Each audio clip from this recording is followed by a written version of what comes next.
Ինչ խախտումներ եք արձանագրել, կպատմեք խախտումների մասին։ Դե ընդհանրապես վաղ առավոտից 14 կոտորակ 13 տրատեղամասում բազմաթիվ խախտումներ են արձանագրել,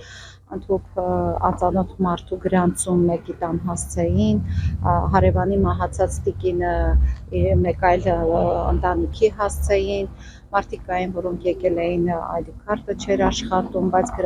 ընտրացուցակում կային, ID քարտը որևէ խնդիր չուներ, ոչ տեխնիկական նոր եւ վնասված չէր, ժամկետի մեջ էր, բայց արձանագրել ենք նաև ուղղորդման 2 դեպք, որոնցից մեկի մասին արդեն Վաղարշապատի ոստիկանությունը տեղյակ է, քիչ առաջ զանգահարել են ինձ, մի տիկին 2 ամուսինների էր բերել ընտրատեղամաս եւ ներսում մոտեցրել էր իրենց տեղամասի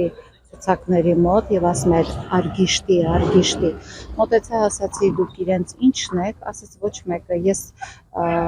ուղղակի իրենց բերել եմ, ասացի բա դուք ինչի եք այստեղ եկել,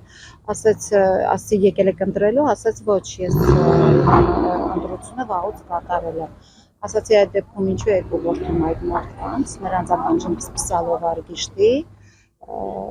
այնպես ճողոպրեց, որ չհասցրեցի նույնիսկ ֆոտո անել, բայց վերջին ուղղորդման դեպքի առիթով ունեմ նաև տեսանյութ, որտեղ պարզ երևում է 2 երիտասարդներ մարդկանց են բերում արդեն երկրորդ անգամ, որ մենք նկատեցինք մարդկանց էին բերում ընտրատեղամաս, երբ որ մոտեցա արդեն ուզեցի նաև իրենց տեսանկարը հանել, տղաներից մեկին հարցրեցի ինչ գործում եք այստեղ ովքեր եք, ասաց Մուսալերից եմ եկել եմ ընտրելու, ասացի ապրես, բայց դու այստեղ ընտրելու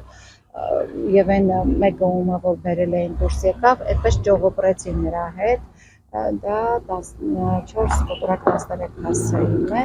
այն ինչ կատարվում է